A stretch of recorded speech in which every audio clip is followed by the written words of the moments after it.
तो राम मिसाल ना वो सारे बढ़िया हो गए। तो जिन्हें मेरी पहली वीडियो देखी थी उसमें मैंने बताया था कि भाई आपने कहाँ आपका बोर्डिंग पास मिलेगा, मतलब मेरे इंडिया तक कनाडा का सफर था पूरा।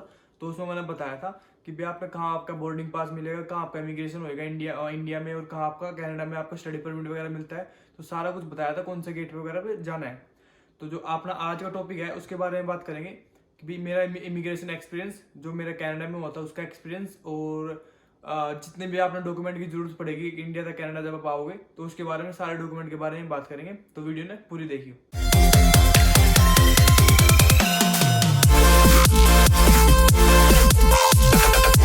तो स्टार्ट करते हैं।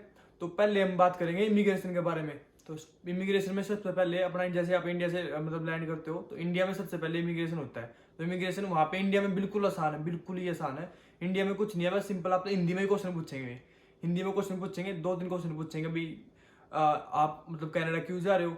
आप बोल दोगे भाई स्टडी पर, मतलब स्टडी के लिए जा रहे हैं। स्टडी पूछ लेंगे आपसे भाई कितने साल का आपका कोर्स है, बस हिंदी में पूछेंगे क्वेश्चन, बिल्कुल आसान हुआ है।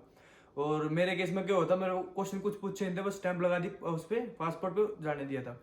तो उसके बाद जब आप कनाडा में लैंड करते हो, कनाडा का इमिग्रेशन होता है, मतलब आपकी सिक्योरिटी होने के बाद, कनाडा में लैंड होने के बाद सिक्योरिटी, आपने लगेज वगैरह कलेक्ट कर लिया।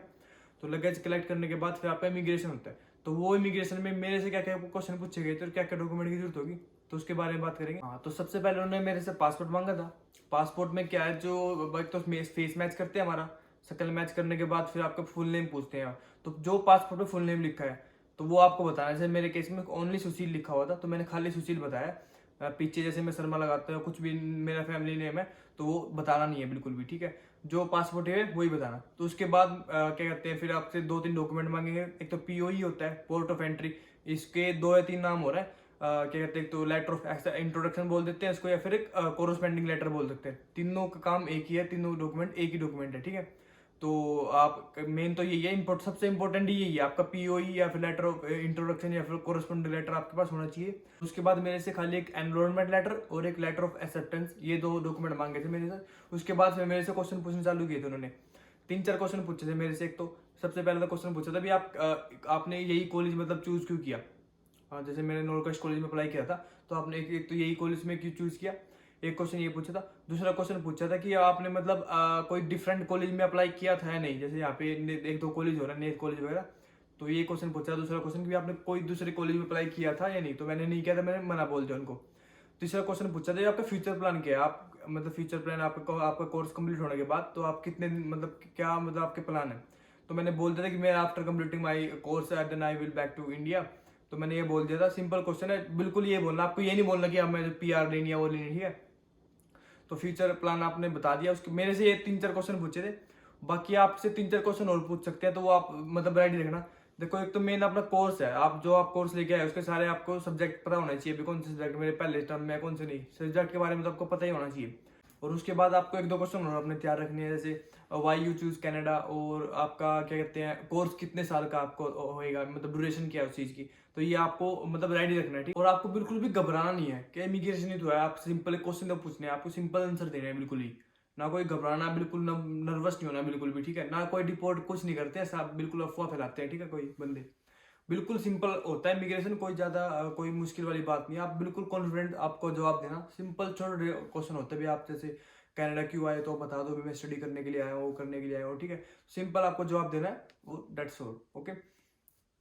तो भाई हम इमिग्रेशन के बारे में बात कर चुके हैं। तो अब हम बात करेंगे ट्रैवल डॉक्यूमेंट के बारे में। जितने भी आपके सारे डॉक्यूमेंट लगते हैं, जैसे आप इंडिया से कनाडा आओगे तो वो डॉक्यूमेंट आप अपनी कॉपी पे लिख सकते हो, या फिर मैं डिस्क्रिप्शन में एक फाइल भी आप PDF डाल दूंगा। तो सबसे पहले हम ट्रैवल डॉक्यूमेंट के बारे में बात करेंगे। तो उसमें सबसे पहले आती है आपकी एक तो पासपोर्ट, फिर बाद में आपका एक एयर टिकट होती है, और एक एयर जो आपने टिकट करवाई थी उसकी बुकिंग कंफर्मेशन। उसके बाद आपका इंटरनेशनल वैक्सीन सर्टिफिकेट। ये वैक्सीन सर्टिफिकेट जो आपका सिंपल होता है, उसमें आधार कार्ड होता है, इंटरनेशनल में आपका क्या कहते हैं पासपोर्ट नंबर आ जाता है। तो उसके बाद हम बात करते हैं एम्बेसी डॉक्यूमेंट के बारे में। एम्बेसी में डॉक्यूमेंट, जैसे आप इमिग्रेशन होता है तो वहाँ पे क्या क्या डॉक्यूमेंट आपसे पूछ सकते हैं, तो आप अपने साथ लेके रखना है। तो एक तो पीओई, पोर्ट ऑफ एंट्री, या इसको हम बोल सकते हैं कोरोस्पेंडिंग लेटर, या फिर लेटर ऑफ इंट्रोडक्शन। तो ये तीनों डॉक्यूमेंट एक ही है। उसके बाद आपका जो PPR आती है तो उसकी भी आपको एक स्क्रीनशॉट लेके रख लेना उसका।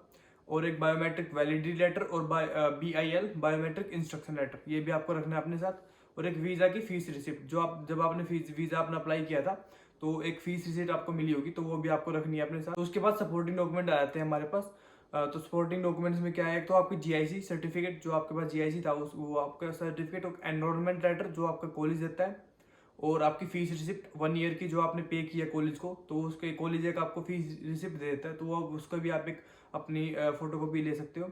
और एक आपके प्रूफ ऑफ फंड्स, अगर आपने फंड्स दिखाए हैं तो वो आप भी रख लेना। उसके बाद आपका जो मेडिकल की ई रिसिप्ट मिलती है आपको, जब आप मेडिकल करवा के आते हो तो आपको साथ के साथ आपको एक मेडिकल की ई रिसिप्ट ई रिपोर्ट दे देते हैं, तो वो भी आपको रखनी है। और एक आइल्स की ETRF या फिर TRF वो आपको रखनी है। तो और अगर हम मिसलिनियस में बात करें तो अलग, क्या पता ये डॉक्यूमेंट की जरूरत हो या नहीं, लेकिन आपको रखने जरूरी है। एक तो कैनेडियन का जो आपने कैनेडियन करेंसी जो आप कैश लेके जाते हो तो उसका बिल, और आपका मेडिकल बिल जो आप मतलब मेडिसिन जो आप लेके जाते हो वहां से, तो ये आपके डॉक्यूमेंट सारे मतलब आपके पास होने चाहिए। तो ये सारे डॉक्यूमेंट की लिस्ट मैं आपका डिस्क्रिप्शन में भी डाल दूंगा। तो भाई ये सारा कुछ आपका वीडियो थी, जो कि ट्रैवल डॉक्यूमेंट प्लस इमिग्रेशन के बारे में मैंने आपको सारा कुछ बताया। अगर आपको वीडियो अच्छी लगी हो तो इस चैनल को सब्सक्राइब करना, लाइक करना और शेयर करना। तो मिलते हैं अब अगली नेक्स्ट वीडियो में।